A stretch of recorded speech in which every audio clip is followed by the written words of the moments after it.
4 choses qui se produisent lorsque tu es véritablement choisi par Dieu. 1. Tu te sens appelé à quelque chose de plus grand. Un fardeau divin saisit ton cœur. Tu dois accomplir ta mission, quoi qu'il en coûte. Tu as du mal à mener une vie ordinaire. Même lorsque tu veux te poser et vivre comme tout le monde, quelque chose de plus grand que toi te pousse à aller plus loin. Comme Jérémie, le poids de ta destinée surpasse tout le reste. Il te pousse à poursuivre ta mission, malgré tous les obstacles. 2. Ta relation avec Dieu s'approfondit. Tu désires sa présence. Tu trouves la paix, la joie et la clarté dans les moments que tu passes avec lui. Tu crois que passer du temps avec Dieu ne se limite pas à une pratique religieuse, mais que c'est l'essence même de ta vie. En raison du poids de ta mission, tu dois rester en communication constante avec Dieu.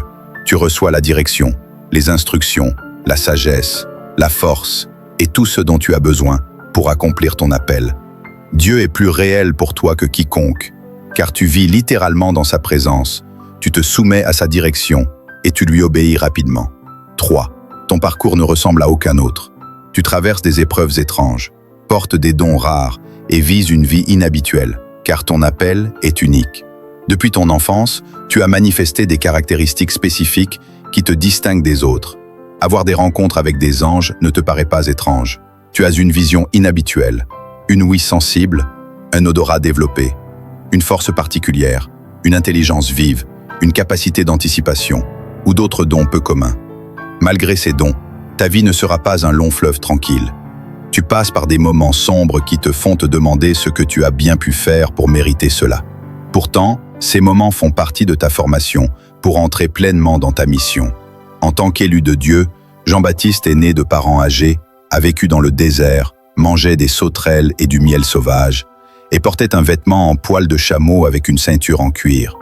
Ce style de vie était inhabituel à son époque, mais c'était le chemin que Dieu avait tracé pour lui. 4. Tu deviens une cible pour l'ennemi. L'enfer remarque quand tu es choisi. Les attaques ne sont pas aléatoires.